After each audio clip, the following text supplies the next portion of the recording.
দুর্গাপূজার প্রস্তুতি দেখতে ঢাকেশ্বরী মন্দিরের প্রধান উপদেষ্টা জুলাইয়ের আকাঙ্ক্ষা বাস্তবায়নে সব ধর্মের সমান মর্যাদা নিশ্চিতের আহ্বান। জুলাই গণঅভ্যুত্থানের মধ্য দিয়ে আমরা বৈষম্য দুর্নীতিমুক্ত একটি সমৃদ্ধ দেশ গড়ার যে অগ্রযাত্রা শুরু করেছি তার সফল বাস্তবায়ন করতে হলে ধর্ম বর্ণ ভেদাভেদ ভুলে সকলকে একসঙ্গে কাজ করতে হবে।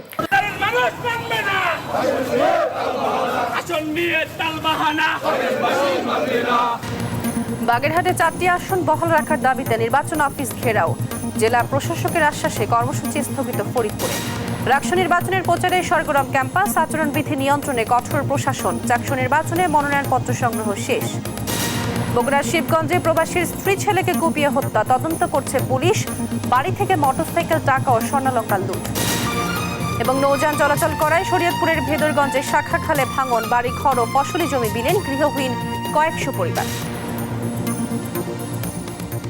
দেখছেন দেশ জনপদ সংবাদ শিরোনাম, সঙ্গে আছি আমি তোয়া আফরোজ। এবার বিস্তারিত। জুলাইয়ের আকাঙ্ক্ষা বাস্তবায়নে সব ধর্মের সমান মর্যাদা ও সব মতের মানুষের সমান অধিকার নিশ্চিত করতে রাষ্ট্র দায়বদ্ধ বলে মন্তব্য করেছেন প্রধান উপদেষ্টা ডক্টর মোহাম্মদ ইউনূস। মঙ্গলবার ঢাকেশ্বরী জাতীয় মন্দিরে দুর্গাপূজার প্রস্তুতি দেখতে গিয়ে প্রধান উপদেষ্টা আরও বলেন, সবাই যার যার শক্তি নিয়ে ঐক্যবদ্ধ হলে যে কোনো অশুভ শক্তিকে পরাজিত করা সম্ভব। বিস্তারিত সাইফুর রিপনের প্রতিবেদনে। শুভেচ্ছা জানাচ্ছি। মঙ্গলবার বেলা 11টায় শারদীয় দুর্গাপূজার প্রস্তুতি দেখতে রাজধানীর ঢাকেশ্বরী মন্দিরে যান অন্তর্বর্তী সরকারের প্রধান উপদেষ্টা ডক্টর মোহাম্মদ ইউনূস। প্রস্তুতির খোঁজ খবর নেয়ার পাশাপাশি সনাতন ধর্মাবলম্বীদের সাথে শুভেচ্ছা বিনিময় করেন প্রধান উপদেষ্টা। এ সময় ঢাকেশ্বরী মন্দির কর্তৃপক্ষের তরফ থেকে প্রধান উপদেষ্টার হাতে তুলে দেয়া হয় সম্মাননা স্মারক। শারদীয় দুর্গাপূজার সময় জাতিসংঘের সাধারণ সভায় অংশ নিতে যুক্তরাষ্ট্র সফরে থাকবেন জানিয়ে সনাতন ধর্মাবলম্বীদের অগ্রিম শুভেচ্ছা জানান প্রধান উপদেষ্টা। আগে থেকে গেলাম, অভিনন্দন জানিয়ে গেলাম, আবার সুযোগ খুলে পরবর্তীতে আরেকদিন আসবো। জাতিকে একটি অটুট পরিবারের মতো দাঁড় করানোই সরকারের লক্ষ্য বলে মন্তব্য করেন ডক্টর মোহাম্মদ ইউনূস। রাষ্ট্র আমাকে নিশ্চয়তা দিয়েছে, একবার তালিকা করে দিয়েছে আমার প্রাপ্য কি। কাজে যত কথাই বলি সবচেয়ে বড় কথাটা বলবেন, আমি নাগরিক, আমাকে এই তালিকাভুক্ত সমস্ত জিনিসের অধিকার আমাকে দিতে হবে। ওইটাতে যদি না দাঁড়ান বাকিগুলোতে বড় সুবিধা হয় না। নানা কথার মার পেছে এদিক ওদিক করে ফেলে, এটাতে এদিক ওদিক করার কোনো সুযোগ নেই। আমরা যে নতুন বাংলাদেশের কথা বলছি তার মধ্যে এটা সবচেয়ে গুরুত্বপূর্ণ বিষয়, যে সবাইকে সব নাগরিক অধিকার নিশ্চিত করা। নিজেরা বিভক্ত হয়ে গেলে জাতি হিসেবে ব্যর্থ হয়ে যেতে হবে বলে শঙ্কা জানান প্রধান উপদেষ্টা। জ্ঞান নিয়ে, সম্পদ নিয়ে, শক্তি নিয়ে সবাই যার যার শক্তি নিয়ে ঐক্যবদ্ধ হলে আমরা সব অশুভ শক্তিকে পরাজিত করতে পারব। নিজেরা বিভক্ত হয়ে গেলে, ঐক্যবদ্ধ হতে না পারলে আমরা জাতি হিসেবে ব্যর্থ হয়ে গেলাম। আমরা জাতি হিসেবে ব্যর্থ হতে চাই না। জুলাই গণ অভ্যুত্থানের মধ্য দিয়ে বৈষম্যহীন সমৃদ্ধ দেশ গড়ার যে অগ্রযাত্রা শুরু হয়েছে তা সফল করতে সবাইকে ঐক্যবদ্ধ থাকার আহ্বান জানান ডক্টর মোহাম্মদ ইউনূস।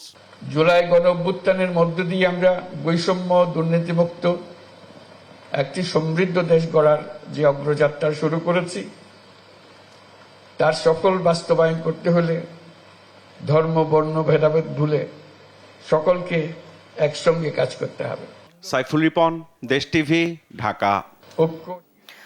সরকার একবার ব্যবহারযোগ্য প্লাস্টিকের বিকল্প পণ্য বাজারে দিলেও প্লাস্টিকের ব্যবহার বন্ধ হচ্ছে না। এর কারণ হিসেবে বাজারে ব্যাগ না নেওয়ার প্রবণতাই দায়ী বলে মন্তব্য করেছেন বন ও পরিবেশ ও জলবায়ু পরিবর্তন বিষয়ক উপদেষ্টা সৈয়দা রেজওয়ানা হাসান।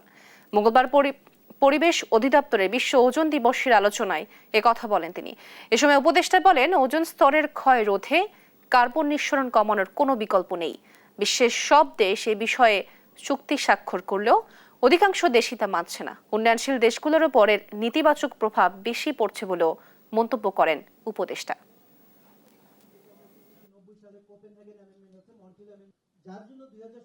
আশা করি ওজোন লেয়ার নিয়ে যে আন্তর্জাতিক আইনটা আমরা প্রয়োগ করতে সফল হয়েছি সকলে মিলে, সেটার দৃষ্টান্ত ধরে আমরা অন্যান্য আন্তর্জাতিক আইন প্রয়োগে এগিয়ে যাব।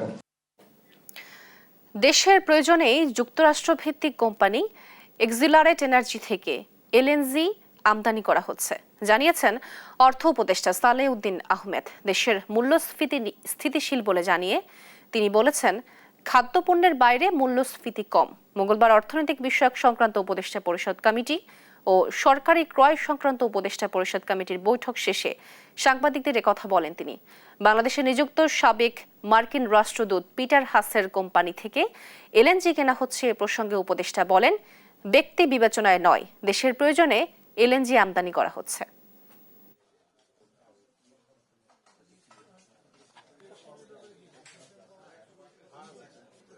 আমার সাথে ডিপেন্ড করবে যারা ঘাটতিটা কমানোর জন্য কি আমদানি করতে পারে, সেটা মোটামুটি কিন্তু আমরা একটু কমফোর্টেবল পজিশন। আমাদের ঘাটতিটা খুব বেশি 7.8 বিলিয়নের মতো হতে ছিল, যেটা ভিয়েতনামে ছিল 125 বিলিয়ন। তো আমরা মোটামুটি নেব, আর কি সেটা ইমপ্লিকেশনটা কি হবে সেটা আমরা বসে এসে নির্বাচন বানচাল করতে পরাজিত শক্তির সাথে আতাত করে জামাত সহ ইসলামিক দলগুলো পিআর সহ নানা ইস্যুতে কর্মসূচি দিচ্ছে বলে মন্তব্য করেন বিএনপির স্থায়ী কমিটির সদস্য অবসরপ্রাপ্ত মেজর হাফিজ উদ্দিন আহমেদ। মঙ্গলবার সকালে বনানীর নিজ বাসভবনে গণমাধ্যমের সাথে আলাপকালে এসব কথা বলেন তিনি। বলেন, জনভিত্তি নেই এমন দলগুলো ভোটে জিততে পারবে না জেনেই কর্মসূচি দিয়েছে, আর এসব কর্মসূচিতে পাশের দেশের ইন্ধন থাকতে পারেও বলে মনে করেন তিনি। হাফিজ বলেন, কেবলমাত্র নির্বাচিত সরকারই সংবিধান সংশোধন সহ মৌলিক বিষয়ে পরিবর্তন আনতে পারে। বিএনপি এসবের বিরুদ্ধে কোনো পাল্টা কর্মসূচি দিবে না, বরং 31 দফার আলোকে জনগণের কাছে কর্মসূচি নিয়ে যাবে দলটি। রাজনৈতিক দল উভয় পিআর এর কথা বলছে। বাংলাদেশের জনগণ যে দুটি কক্ষ চায় কিনা এটাই তো আগে ফয়সলা হওয়া দরকার, কিন্তু তারা ধরে নিয়েছে, তারাই ডিসিশন দিয়ে দিচ্ছে যে বাংলাদেশে দুটি কক্ষ থাকবে জাতীয় সংসদে, এবং অধিকাংশই বলছে যে উভয় কক্ষেই পিআর হবে, অর্থাৎ প্রপোর্শনাল রিপ্রেজেন্টেশন বা সংখ্যানুপাতিক আসন বন্টন হবে। কেউ কেউ বলছে যে আপার হাউসে উচ্চ কক্ষে পিআর হবে এবং নিম্ন কক্ষে যেরকম ভোট হচ্ছে।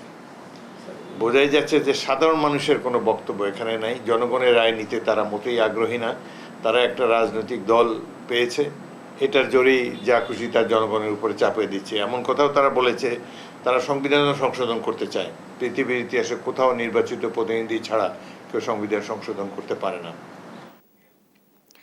বাগেরহাটে 4টি আসন বহালের দাবিতে জেলা নির্বাচন অফিস ঘেরাও করেছে সর্বদলীয় সম্মিলিত কমিটির নেতাকর্মীরা। দাবি বাস্তবায়ন না হওয়া পর্যন্ত আন্দোলন চালিয়ে যাওয়ার ঘোষণা দেন তারা। আসন ফিরে পেতে উচ্চ আদালতে রিটও করা হয়েছে। এদিকে ফরিদপুরের ভাঙ্গায় সংসদীয় আসন পুনর্বিন্যাসকে কেন্দ্র করে হওয়া অবরোধ প্রশাসনের আশ্বাসে শনিবার পর্যন্ত স্থগিত করেছে স্থানীয়রা। সহকর্মীদের পাঠানো রিপোর্টে জানাচ্ছেন শামীম হোসেন।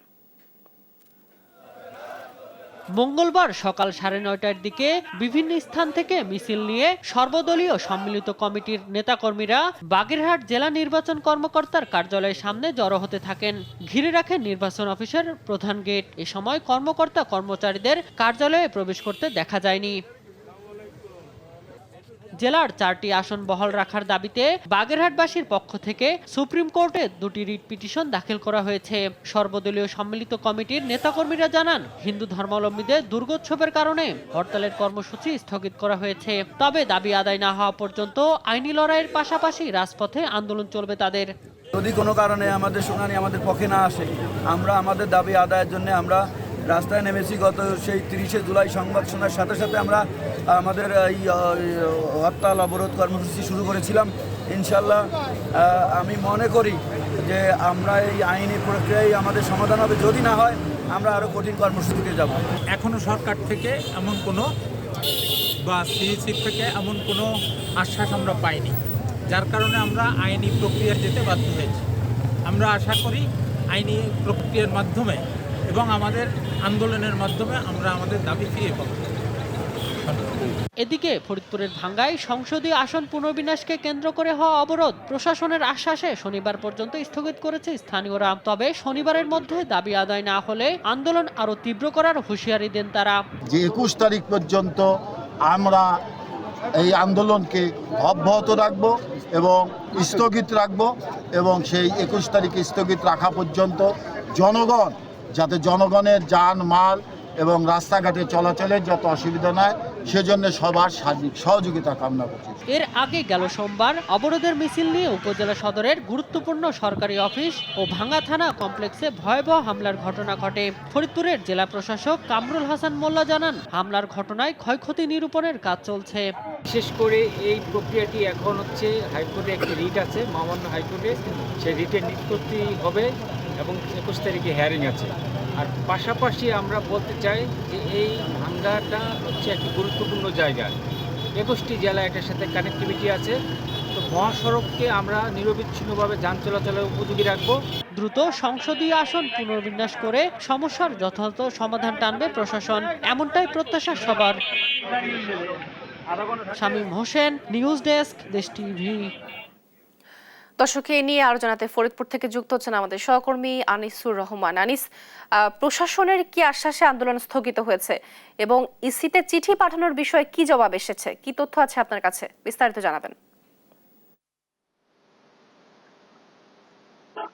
তো আমি এই মুহূর্তে রয়েছি ফরিদপুর বরিশাল মহাসড়কের ভাঙ্গা এক্সপ্রেসওয়ে ভাঙ্গা গোল চত্বরে।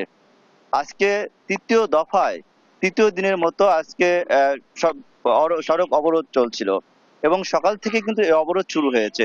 সকাল 8টার দিকে অবরোধ শুরু হয়েছে, কিছু সময়ের জন্য অর্থাৎ আধা ঘন্টার জন্য কিন্তু এই অবরোধ চলছিল। এরপরে কিন্তু অবরোধ কিন্তু স্বাভাবিক হয়ে যায়। আর এই বিষয়কে কেন্দ্র করে বিশেষ করে ফরিদপুরের 4 আসনের যে 2টি ইউনিয়ন ভাঙ্গার আলগি এবং হামিরদি, এই 2টি ইউনিয়ন পার্শ্ববর্তী সংসদীয় আসন 2-এ সম্পৃক্ত করার প্রতিবাদেই কিন্তু এই অবরোধ গত 5 তারিখ থেকে শুরু হয়ে আসছে। এবং এ বিষয়ে গতকালকে ফরিদপুরের ডিসি ইসিকে একটি চিঠি দিয়েছেন, যেটি তে উল্লেখ রয়েছে যে এই 2টি ইউনিয়নকে পার্শ্ববর্তী সংসদীয় আসন 2-এ সম্পৃক্ত করার প্রতিবাদে এই ভাঙ্গার যে এলাকা রয়েছে, এই এলাকায় যে উদ্যোক্ত পরিস্থিতি সৃষ্টি হয়েছে, সেই পরিস্থিতি নিয়ে কিন্তু তিনি চিঠি দিয়েছেন এবং এটিকে কোনোভাবে করা যায় কিনা, মানে দ্রুত সমাধান করা যায় কিনা এ বিষয়ে তিনি জানিয়েছেন। এবং আমরা জানি যে গতকালকেও কিন্তু এ বিষয় নিয়ে সারাদিনই বিশেষ করে নাশকতা হয়েছে। দুপুর 1টার পর থেকে সাধারণত ভাঙ্গা থানা এবং হাইওয়ে থানা এবং উপজেলাকে কিন্তু অবরোধকারীরা কিন্তু নাশকতা করেছে। এবং এরপরে আজকে কিন্তু এই জেলা প্রশাসক আমাদেরকে যেমনটি জানিয়েছেন যে এই যেহেতু 21 তারিখ পর্যন্ত হাইকোর্টে একটি রিট করা হয়েছে, সেই ক্ষেত্রে এই 21 তারিখ পর্যন্ত যেন তারা অপেক্ষা করে। এ বিষয়ে আমরা কথা বলেছিলাম কৃষক দলের সাধারণ সম্পাদক শহীদুল ইসলাম বাবুলের সাথে, যিনি এই আসনের সম্ভাব্য প্রার্থী। তিনিও আমাদেরকে এর আগে জানিয়েছেন যে তিনি হাইকোর্টে রিট করেছেন। এবং আজকে আমাদের ফরিদপুর বিএনপির যিনি জেলা সভাপতি রয়েছেন মুদারিস আলী ঈসা, তিনিও আমাদেরকে জানিয়েছেন যে এই তাদের যে অবরোধ কর্মসূচি করা হয়েছে সেটি কিন্তু এই 21 তারিখ পর্যন্ত, যেহেতু হাইকোর্টে রিট করা হয়েছে, সেই ক্ষেত্রে এই হাইকোর্টে রিট করা পর্যন্ত তারা দেখবেন। এবং যদি এর মধ্যে যদি তাদের এই পর্যন্ত কিন্তু অবরোধ কিন্তু বন্ধ থাকবে। যদি এর মধ্যে তাদের কোনো সুরাহা না হয়, তাহলে তারা ভিন্নভাবে চিন্তা ভাবনা করবেন। এই ছিল আমার কাছে এই ভাঙ্গা থেকে এখন পর্যন্ত সর্বশেষ তথ্য। আনিস, আপনাকে ধন্যবাদ। দর্শক, ফরিদপুরের ভাঙ্গা থেকে অবরোধের বিষয়ে বিস্তারিত জানাচ্ছিলেন আমাদের সহকর্মী আনিসুর রহমান। প্রচার প্রচারণা ব্যস্ত সময় পার করছেন রাকসু নির্বাচনের প্রার্থীরা। ভোটারদের কাছে লিফলেট বিতরণ সহ প্রতিশ্রুতি দিচ্ছেন তারা। প্রার্থীরা জানান ভোটারদের ব্যাপক সাড়া পাওয়া যাচ্ছে। এদিকে নির্বাচন কমিশন জানায় আচরণবিধি লঙ্ঘন করলে কঠোর ব্যবস্থা নেওয়া হবে। কেন্দ্রীয় ছাত্র সংসদ ও সিনেটে 306 জন প্রার্থী প্রতিদ্বন্দ্বিতা করবেন। এর মধ্যে কেন্দ্রীয় ছাত্র সংসদে 248 জন এবং সিনেটে 58 জন প্রার্থী।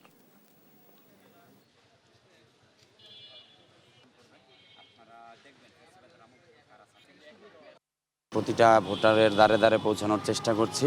আমরা গতকালকেও আচরণবিধির মধ্যে 10টার মধ্যে আমরা প্রচারণা শেষ করেছি এবং আজকে সকালে প্রচারণা শুরু করেছি। আমরা ব্যালট নাম্বার পাওয়ার পর আমাদের প্যানেলের যারা আছে তারা নিজের পকেট থেকে হাত খরচের টাকা থেকে 500,000 যে যত টাকা পেরেছে দিয়ে আমরা সেই টাকাটা জড়ো করে নিয়ে প্রেসে গেছি, প্রেসে যে আমাদের লিফলেটের কাজগুলো করেছি। রাকসুকে কেন্দ্র করে কেউ কোনো রকম কোনো যদি অস্থিতিশীল পরিস্থিতি সৃষ্টি করে, ভ্রাম্যমাণ ম্যাজিস্ট্রেট থাকবেন এবং ফৌজদারি কার্যবিধির আন্ডারে সেই ম্যাজিস্ট্রেট যে কোনো সময় যে কাউকে দণ্ড দিতে পারে। দর্শক, রাকসু নির্বাচনের প্রচারের খবর জানাতে সরাসরি যোগ দিচ্ছেন আমাদের সহকর্মী কাজী শাহেদ। শাহেদ, নির্বাচনী প্রচারে আচরণবিধি লঙ্ঘনের কোনো অভিযোগ রয়েছে কিনা, কি তথ্য আছে আপনার কাছে, বিস্তারিত জানাবেন। ধন্যবাদ তোহা। গতকালকে থেকে যেহেতু প্রচারণা শুরু হয়েছে, সকাল থেকে আমরা যেটি দেখেছি যে প্রধান প্রতিদ্বন্দ্বী যে প্রার্থীগুলি আছে তাদের মধ্যে যে সৌহার্দ্যপূর্ণ সম্পর্ক, সেটি কিন্তু একটি উৎসবমুখর রাকসু নির্বাচনের দিকে এগিয়ে যাচ্ছে এখন পর্যন্ত। এবং সকালে আমরা ইসলামী ছাত্র শিবিরের যিনি ভিপি প্রার্থী এবং রাজশাহী বিশ্ববিদ্যালয় শিবিরের যিনি সভাপতি, তিনি যেটি বলছিলেন যে তারা কোনো অভিযোগ এখনো করবেন না এবং তারা কোনো পাল্টাপাল্টি অভিযোগের দিকে যেতে চান না। আবার যিনি ছাত্রদলের ভিপি প্রার্থী আবির, তিনিও বলেছেন যে তারা এখন পর্যন্ত কোনো পাল্টাপাল্টি অভিযোগ এগুলোর মধ্যে যেতে চান না, তারা ভোটারদের কাছে যেতে চান।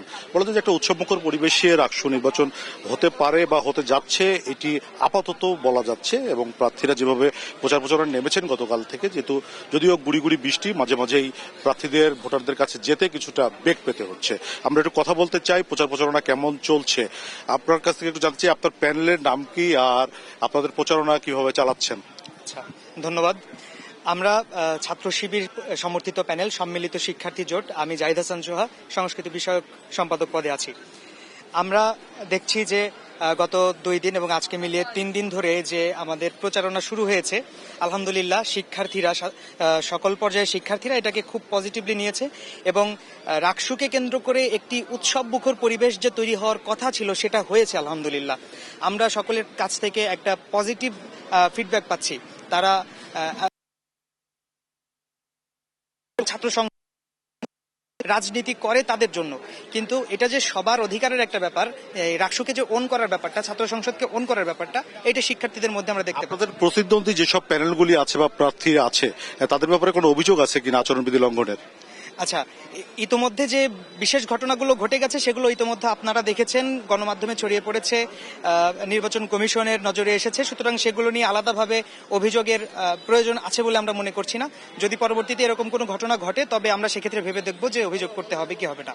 ধন্যবাদ আপনাকে। আমরা কথা বলছিলাম ছাত্র শিবির প্যানেলের একজন প্রার্থীর সঙ্গে। তিনি যেটি বলছিলেন যে এখন পর্যন্ত যেভাবে প্রচারণা চলছে সেটি উৎসবমুখর পরিবেশে এখন আছে, তারা এগুলো নিয়ে এখনই কোনো অভিযোগ করতে চান না। তবে আমরা দেখছি যে অন্য যারা প্রার্থীরা আছেন তারা কিন্তু প্রচারণা করছেন। তাদের যে দাবিটি, যেহেতু প্রায় 70% শিক্ষার্থী ক্যাম্পাসের বাইরে অবস্থান করেন, তাদের কাছে পৌঁছাতে তারা সন্ধ্যার পর থেকেই নগরীর যে আশেপাশের মেসগুলিতে শিক্ষার্থীরা অবস্থান করেন বা থাকেন সেগুলিতে তারা যাচ্ছেন। বলা যায় একটা উৎসবমুখর পরিবেশে রাকসু নির্বাচন যাতে 25 সেপ্টেম্বর ভোট গ্রহণ হয় সেজন্য প্রশাসন সর্বোচ্চ চেষ্টা করছে, শিক্ষার্থীরাও এখন পর্যন্ত সেই প্রত্যাশাই করছেন। তো তোহা, এই ছিল রাকসু নির্বাচন নিয়ে আমার কাছে সর্বশেষ পিসি স্টুডিওতে। শাহিদ, আপনাকে ধন্যবাদ। দর্শক, রাকসু নির্বাচনের প্রচারের খবরাখবর জানাচ্ছিলেন আমাদের সহকর্মী কাজী শাহেদ। এদিকে চট্টগ্রাম বিশ্ববিদ্যালয়ের কেন্দ্রীয় ছাত্র সংসদ চাকসু ও হল সংসদ নির্বাচনের মনোনয়নপত্র বিতরণ শেষ হয়েছে। বিকেল 4টায় শেষ হয় এই কার্যক্রম। শেষ দিনে উৎসবমুখর পরিবেশে মনোনয়ন সংগ্রহ করতে দেখা যায় প্রার্থীদের, আর শিক্ষার্থীদের মাঝে এখন বইছে নির্বাচনী আমেজ। সহকর্মী আজিজা হক পাইলের রিপোর্ট জানাচ্ছেন শায়লা খান। দীর্ঘ ৩৬ বছর পর আগামী 12 অক্টোবর অনুষ্ঠিত হতে যাচ্ছে চট্টগ্রাম বিশ্ববিদ্যালয়ের কেন্দ্রীয় ছাত্র সংসদ ও হল সংসদ নির্বাচনের ভোট গ্রহণ। অনাকাঙ্ক্ষিত ঘটনা এড়াতে ভোট কেন্দ্রে সিসি ক্যামেরার আওতায় আনার উদ্যোগ নিয়েছে বিশ্ববিদ্যালয় কর্তৃপক্ষ। আগামীকালকে জমা দেওয়ার শেষ দিন বৃহস্পতিবারে প্রার্থী তালিকা ঘোষণা করব, খসড়া ডাটা। আর এই প্রার্থীদের বিষয়ে আমাদের আগামী সপ্তাহে যাচাই বাছাই হবে এবং চূড়ান্ত প্রার্থী তালিকা নির্ধারণ করা হবে আগামী সপ্তাহের বৃহস্পতিবার। মনোনয়নপত্র সংগ্রহ করার শেষ দিন মঙ্গলবার, আর বুধবার জমা দেওয়ার শেষ দিন। যাচাই বাছাই হবে 18 সেপ্টেম্বর, প্রার্থিতা প্রত্যাহার 20 সেপ্টেম্বর, আর 21 তারিখে প্রকাশ করা হবে চূড়ান্ত তালিকা। ডাকসু জাকসুর মতো যে কোনো ঘটনা এড়াতে নানা ব্যবস্থা নিচ্ছে নির্বাচন কমিশন। পাঁচটা একসাথে না রেখে যদি আগেই যদি সেপারেট করে রাখি, স্টুডেন্টদের দ্বারাই যদি আমরা আলাদা করে দিই, তাহলে কি হবে, আমাদের পরে সর্টিং এর যে সময়টা সেটা আমরা মিনিমাইজ করতে পারবো।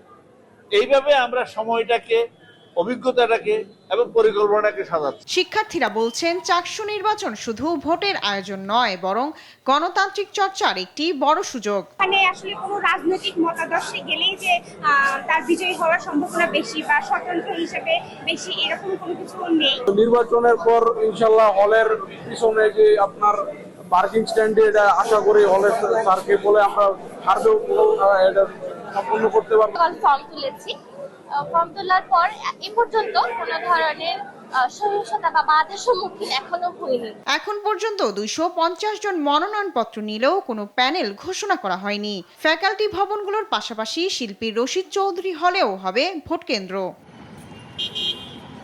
শায়লা খান, নিউজ ডেস্ক, দেশ টিভি। রংপুরের পীরগাছায় যাত্রীবাহী পদ্মরাগ কমিউটার ট্রেনের 6টি বগি লাইনচ্যুত হয়েছে। এতে রংপুর ও লালমনিরহাটের সঙ্গে রেল যোগাযোগ বন্ধ হয়ে গেছে। মঙ্গলবার দুপুর 12টা 40 সান্তাহার থেকে লালমনিরহাটগামী পদ্মরাগ ট্রেনটি পীরগাছা স্টেশনের আউট সিগন্যালে পৌঁছালে এ দুর্ঘটনা ঘটে। এতে বড় ধরনের ক্ষতি না হলেও লাইন ও সিগন্যালের ক্ষতি হয়। দুর্ঘটনার পর যাত্রীরা আতঙ্কে বগি থেকে নেমে বিকল্প যানবাহনের খোঁজে রাস্তায় দাঁড়ান। পীরগাছা স্টেশনের মাস্টার ইউসুফ আলী বলেন, লালমনিরহাট থেকে রিলিফ ট্রেন দুপুর 2:15 রওনা দিয়েছে। আজ এই রুটে ট্রেন চলাচল স্বাভাবিক হওয়ার সম্ভাবনা কম হলেও রাতের মধ্যে লাইন সচল করার চেষ্টা চলছে।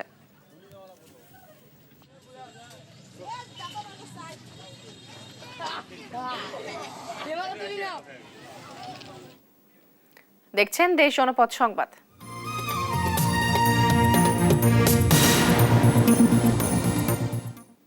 দেখছেন দেশ জনপদ সংবাদ। গাজীপুরের শফিপুরে বাংলাদেশ আনসার ব্যাটালিয়নের 27তম ব্যাচের 12 দিনের নিয়োগ কার্যক্রম সফলভাবে শেষ হয়েছে। এ নিয়োগ প্রক্রিয়ায় লালমনিরহাট, পঞ্চগড় ও কুষ্টিয়া সহ দেশের বিভিন্ন জেলার হাজারো তরুণ অংশ নেন। নিয়োগ কার্যক্রমের মাধ্যমে যোগ্য প্রার্থীদের প্রাথমিক বাছাই, শারীরিক ও লিখিত পরীক্ষা এবং সাক্ষাৎকার গ্রহণ করা হয়। সবশেষে নির্বাচিতদের তালিকা প্রকাশ করার পর চূড়ান্ত প্রার্থীদের মেডিকেল টেস্টের জন্য পাঠানো হবে। সংস্থাটি জানিয়েছে, নতুন নিয়োগপ্রাপ্তরা প্রাথমিক প্রশিক্ষণ শেষে মাঠ পর্যায়ে নিয়োজিত হবেন। এই উদ্যোগের মাধ্যমে দেশের তরুণদের কর্মসংস্থানের সুযোগ সৃষ্টি ও জননিরাপত্তা জোরদারে অবদান রাখবে বলে আশা করছে আনসার ব্যাটালিয়ন।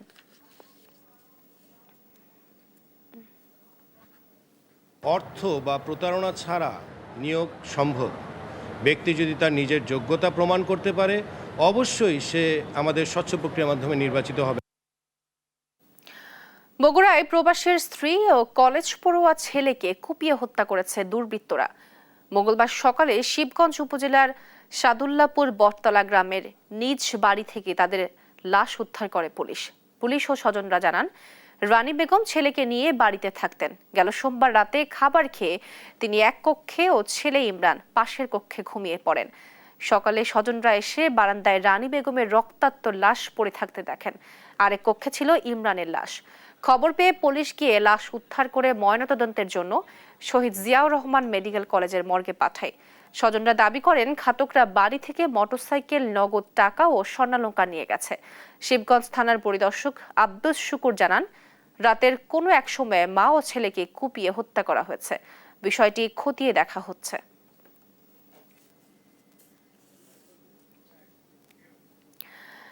নারায়ণগঞ্জ শহরের বাবুরাইল এলাকার একটি ফ্ল্যাট থেকে স্বামী, স্ত্রী ও 4 বছরের সন্তানের মরদেহ উদ্ধার করেছে পুলিশ।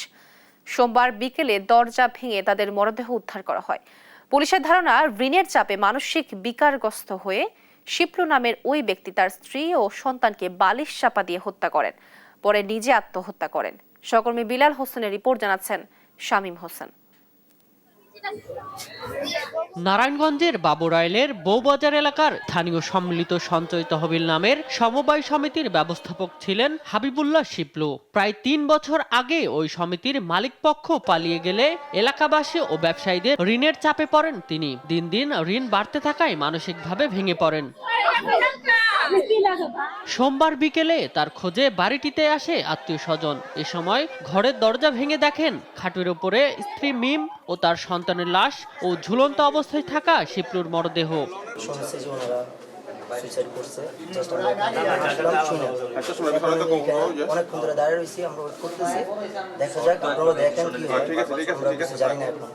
পাঁচ বছর তোমাকে চিনি পরিচিত, ওর লগে আমরা কাজ করছি, সুমতি হিসাবে কাজ করছি, ওই পরিচিত ওই হিসাবে ভালো।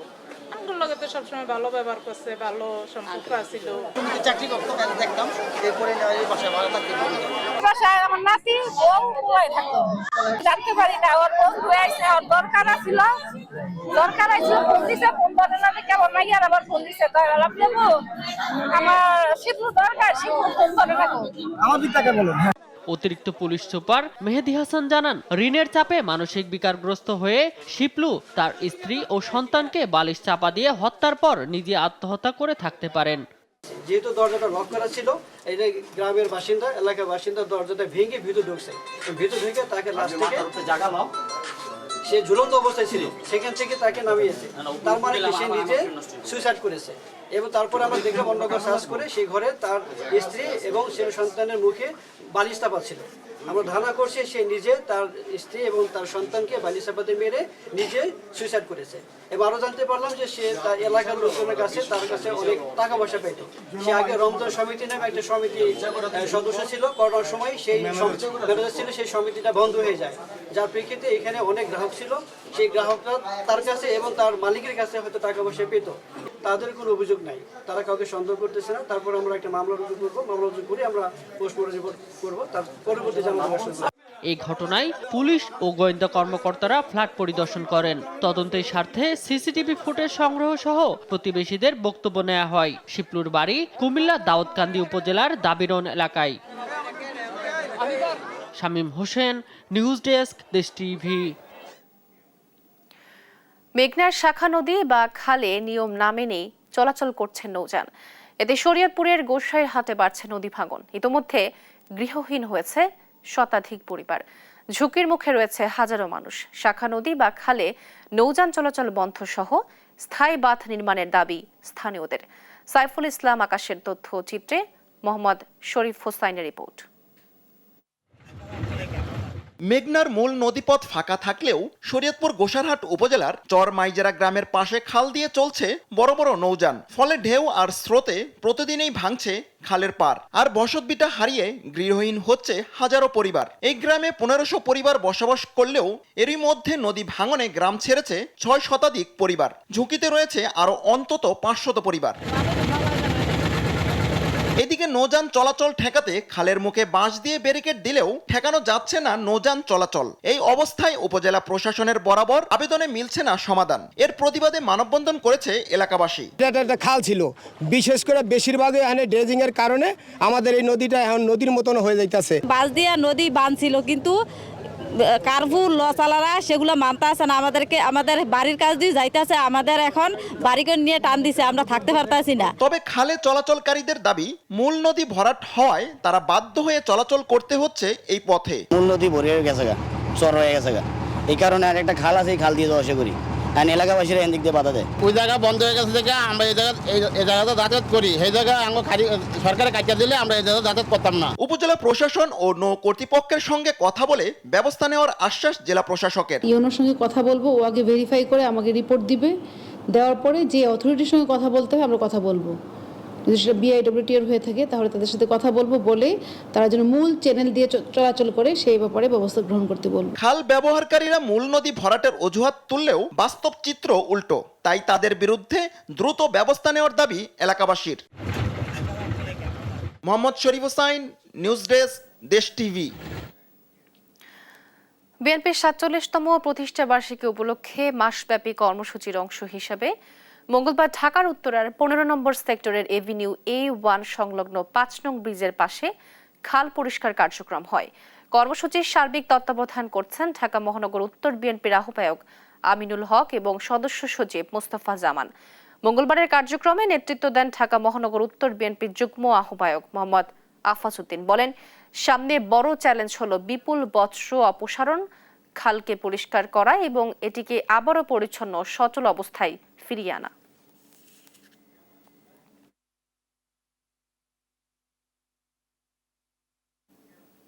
দেখছেন দেশ জনপদ সংবাদ।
দেখছেন দেশ জনপদ সংবাদ। সিরাজগঞ্জ সরকারি কলেজের আয় ব্যয়ের উৎস সহ বিভিন্ন অনিয়ম দুর্নীতি অনুসন্ধানে অভিযান চালিয়েছে দুদক পাবনার একটি দল। অভিযোগ রয়েছে, কলেজের একটি মাইক্রোবাসের পেছনে মাসে লাখ টাকা খরচ দেখানো হয়, তবে কোনো অনিয়ম দুর্নীতি হয়নি বলে দাবি করেছেন কলেজ অধ্যক্ষ। শুভ কুমার ঘোষের রিপোর্ট জানাচ্ছেন শায়লা খান। সিরাজগঞ্জ সরকারি কলেজ এক মাইক্রোবাসের জন্য গত 14 মাসে খরচ দেখিয়েছে 14 লাখ টাকা। এটি শিক্ষার্থীদের জন্য ক্রয় করা হলেও ব্যবহার করেন অধ্যক্ষ নিজে, অথচ শিক্ষার্থীদের কাছ থেকে নেওয়া হয় পরিবহন ফি। এমন নানা অভিযোগ পেয়ে সোমবার কলেজে আসে দুদকের পাবনা সমন্বিত জেলা কার্যালয়ের 3 সদস্যের দল। এ সময় পাহাড় সমান অভিযোগ তুলে ধরেন শিক্ষার্থীরা। পরিবহন বাবদ টাকা নেওয়ার পর এই টাকাটা ব্যয় হলে 14 লক্ষ টাকা, তার মানে সম্পূর্ণ এই 14 লক্ষ টাকা গিয়েছে দুর্নীতি হয়েছে। শিক্ষা প্রতিষ্ঠানে যদি দুর্নীতি হয় সেক্ষেত্রে আমরা এখান থেকে কি শিখবো? এখানে তো আমাদের তাদের শেখার ভবিষ্যতেই অনিশ্চয়তার ভিতরে পড়ে গেছে। শিক্ষার্থীদের যে পরিবহন যেটা বললেন আপনারা, এটা আমরা কখনো পাইনি। নানা অনিয়মের অভিযোগ তোলেন শিক্ষকরাও। ফ্যাসিস্ট আমলের অধ্যক্ষদের আলোকেই এবং তার চেয়ে বেশি গতিতে তিনি আমাদেরকে বঞ্চিত করেছেন। সার্চ কমিটির মাধ্যমে একটা শিক্ষক পরিষদ গঠন করেছেন, এটা তাৎক্ষণিক আমাদের কয়েকজন সহকর্মী প্রতিবাদ করেছেন। এর আগে জুন মাসের 26 তারিখে একটা শোকজ দিয়েছেন। এক মাইক্রোবাসের পেছনে মাসে লাখ টাকা খরচের হিসাব দেখানো হলেও এর সঙ্গে মেলে না চালকের হিসাব। লিটন ড্রাইভার চালাইতো, উনি তো পলানোর পরে আমি 3 মাস ধরে আমি চালাইতেছি। আর প্রিন্সিপাল স্যার আসছিল আওয়ামী লীগের লোক, হে আসছিল আওয়ামী লীগের লোক, গাড়ির মধ্যে এনে চোরামি করছে, গাড়ি না সারিয়ে করছে ছাড়ছি। তবে সবকিছুই করা হয়েছে সিস্টেম অনুযায়ী, দাবি অধ্যক্ষের। যে হাইস্টটা আছে এইখানে আমাদের যে বিভিন্ন কার্যক্রমে ব্যবহার হয়, সেখানে বিল হয়, মেরামত হলে মেরামতের বিল আসে অফিসে জমা দেয়, ওখান থেকে চেকের মাধ্যমে টাকা দিয়ে দেওয়া হয়। দুদকের দলটি কলেজ অধ্যক্ষের কক্ষে কাগজপত্র যাচাই বাছাই করে। কিছু অনিয়ম দুর্নীতির প্রাথমিক প্রমাণও মিলেছে, জানালেন এই কর্মকর্তা। লগ বই পর্যবেক্ষণে দেখা যায় সেখানে কোনো মাইলেজ উল্লেখ নাই এবং কত লিটার তেল ব্যবহার করেছে এভাবে সুনির্দিষ্ট কোনো কিছু নাই, এবং গাড়িটা যে ছাত্ররা ব্যবহার করেছে এ ধরনের কোনো ছাত্রদের কোনো সিগনেচার কোনো কিছুই পাওয়া যায়নি। দ্রুত তদন্ত করে দুর্নীতির তথ্য জনসম্মুখে এনে আইনগত ব্যবস্থা নেওয়ার দাবি জানিয়েছেন শিক্ষক শিক্ষার্থীরা। শায়লা খান, নিউজ ডেস্ক, দেশ টিভি। চাঁপাইনবাবগঞ্জের সোনা মসজিদ স্থলবন্দরে পেঁয়াজ আমদানিতে সিন্ডিকেট সৃষ্টির শঙ্কা প্রকাশ করে ইম্পোর্ট পারমিট উন্মুক্ত করার দাবি জানিয়েছে সোনা মসজিদ আমদানি ও রপ্তানিকারক গ্রুপ। মঙ্গলবার দুপুরে স্থলবন্দরের সংবাদ সম্মেলনে লিখিত বক্তব্যে দাবি করেন সংগঠনের সভাপতি মোহাম্মদ একরামুল হক। বলেন, দীর্ঘদিন ধরে নিত্য প্রয়োজনীয় পণ্য আমদানির মাধ্যমে বাজার স্থিতিশীল রাখতে কাজ করছে এই গ্রুপ, তবে সম্প্রতি সীমিত আকারে আইপি দেওয়ার পর তা বন্ধ হয়ে গেছে এবং শত শত আবেদন প্রক্রিয়াধীন রয়েছে। এ অবস্থায় কয়েকজন ব্যবসায়ী হাইকোর্টের আদেশে হাজার হাজার মেট্রিক টনের আইপি পাওয়ার বাজারে অস্বাভাবিকতা ও সিন্ডিকেটের ঝুঁকি তৈরি হয়েছে। সংগঠনটির নেতারা জানান, বিপুল পরিমাণ আইপি কয়েকজনের হাতে গেলে তারা মনোপলি ব্যবসা চালু করতে পারে, যা বাজার অস্থিতিশীল করবে এবং সরকারের ভাবমূর্তি ক্ষুণ্ণ করবে। তারা দ্রুত সবার জন্য সমান সুযোগে আইপি উন্মুক্ত করার আহ্বান জানান।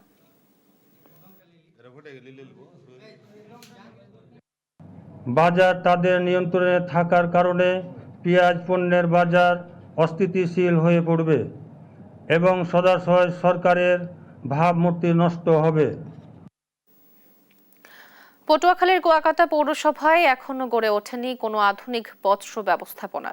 প্রতিদিনই পৌর এলাকার ৮০ থেকে ৯০ টন বজ্র ফেলা হচ্ছে খোলা জায়গায়। এতে পরিবেশ যেমন হুমকির মুখে পড়ছে, তেমনি ক্ষতিগ্রস্ত হচ্ছে জনস্বাস্থ্য ও জীববৈচিত্র্য। কে এম শাহাবুদ্দিন শিহাবের তথ্য ছবিতে জানাচ্ছেন মোহাম্মদ শরীফ হোসাইন।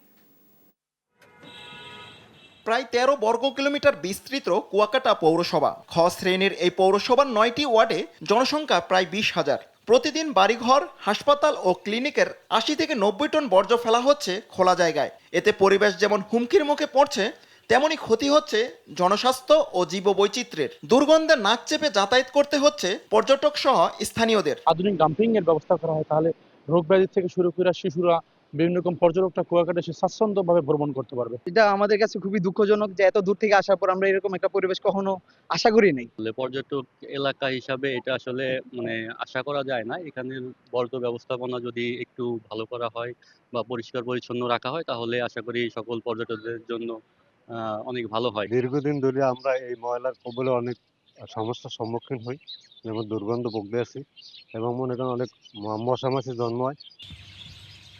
এই পৌরসভার জন্য বর্জ্য ফেলার স্থান নির্ধারণ করা হলেও এখনো এর কার্যক্রম শুরু হয়নি। খুব দ্রুতই আধুনিক বর্জ্য ব্যবস্থাপনা বাস্তবায়ন করার কথা জানান এই কর্মকর্তা। সিটিসিআরপি প্রজেক্টের আওতায় এশিয়ান ডেভেলপমেন্ট ব্যাংকের অর্থায়নে ৪৫ কোটি টাকার একটি প্রজেক্ট হাতে নিয়েছি। যখন আমাদের এই প্রজেক্টটি বাস্তবায়িত হয়ে যাবে, কুয়াকাটা ট্যুরিজমও অনেকাংশে বিকশিত হবে। শুধু আশ্বাস নয়, দীর্ঘদিনের ভোগান্তি দূর করতে দ্রুত কার্যকর উদ্যোগ প্রত্যাশা করছেন সচেতন নাগরিকরা।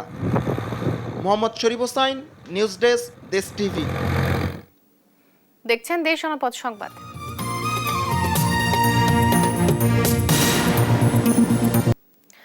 ভোলায় হঠাৎ করেই বেড়েছে নিউমোনিয়া সহ ঠান্ডাজনিত রোগ।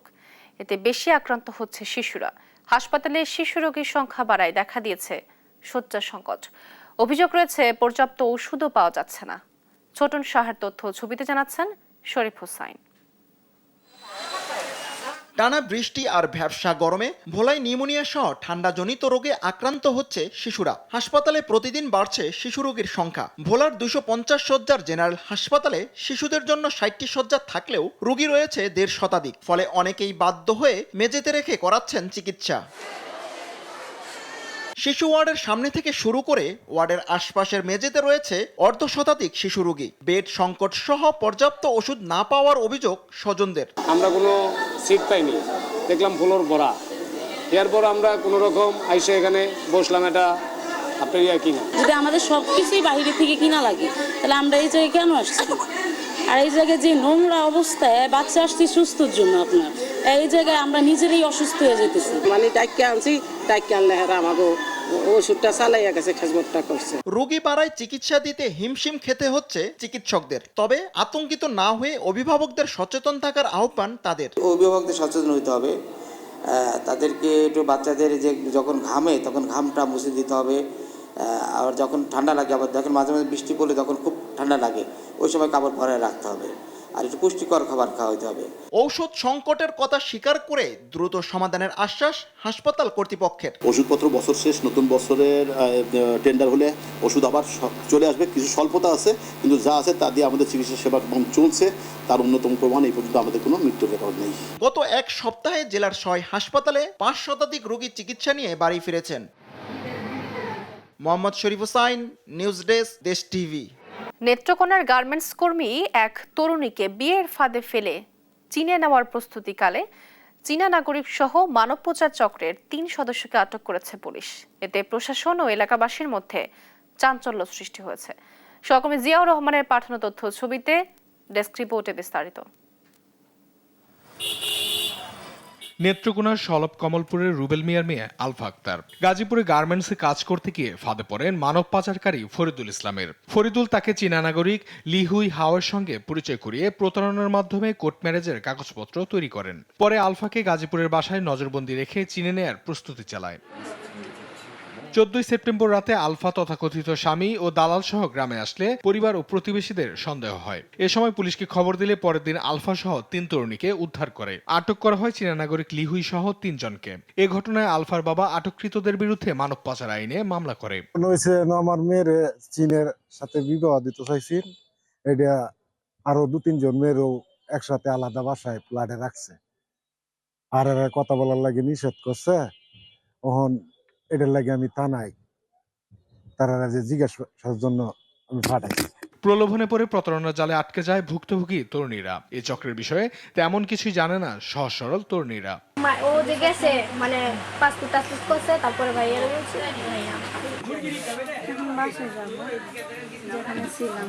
মানব পাচারের এমন প্রতারণায় সচেতন মানুষও হতবাক। তাদের মতে এখনই এই চক্রের বিরুদ্ধে ব্যবস্থা না নিলে দেশে আরো ভয়ঙ্কর হয়ে উঠবে মানব পাচারকারীরা। এই মেয়েদেরকে আসলে প্রলোভন দেখিয়ে নানাভাবে এই বাংলাদেশ থেকে বিভিন্ন দেশে নিয়ে যাচ্ছে। এটা অনেক দিন ধরেই চলছে। রূপলাসন দেখায় বলে ওই দেম সেই দেম, তুমি বিদেশ গেলে টাকা হাইবা, এবার 2 দিন নেই গা। এই চক্রের অন্যান্য সদস্যদের ধরতে তৎপরতা চালানো হচ্ছে বলে জানান পুলিশ সুপার। আর তাদেরকে মূলত প্রলোভন দেখায়, ব্যবসায়িক কাজের প্রলোভন দেখায়।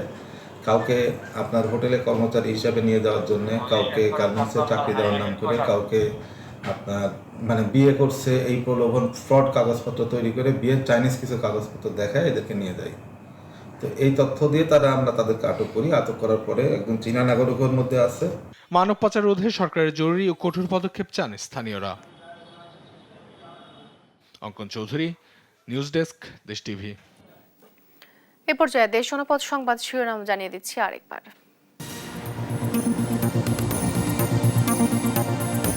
দুর্গাপূজার প্রস্তুতি দেখতে ঢাকেশ্বরী মন্দিরের প্রধান উপদেষ্টা জুলাইয়ের আকাঙ্ক্ষা বাস্তবায়নে সব ধর্মের সমান মর্যাদা নিশ্চিতের আহ্বান। জুলাই গণঅভ্যুত্থানের মধ্য দিয়ে আমরা বৈষম্য, দুর্নীতিমুক্ত একটি সমৃদ্ধ দেশ গড়ার যে অগ্রযাত্রা শুরু করেছি, তার সকল বাস্তবায়ন করতে হলে ধর্ম, বর্ণ ভেদাভেদ ভুলে সকলকে একসঙ্গে কাজ করতে হবে।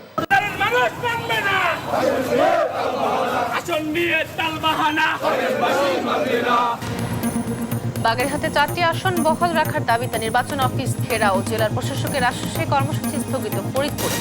ডাকসু নির্বাচনের প্রচারে সরগরম ক্যাম্পাস, আচরণবিধি নিয়ন্ত্রণে কঠোর প্রশাসন। চাকসু নির্বাচনে মনোনয়নপত্র সংগ্রহ শেষ।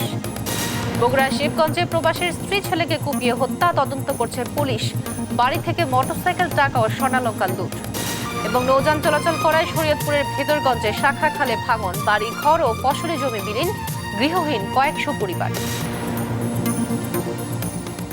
দর্শকের ছিল এখনকার দেশ জনপদ সংবাদ। পরের বুলেটিন দেখার আমন্ত্রণ রইল। এছাড়া দেশ টিভির সর্বশেষ সব খবর পেতে ভিজিট করুন www.desh.tv। ফেসবুকে আমাদের সঙ্গে যুক্ত থাকুন দেশ টিভি অথবা দেশ টেলিভিশন পেজে।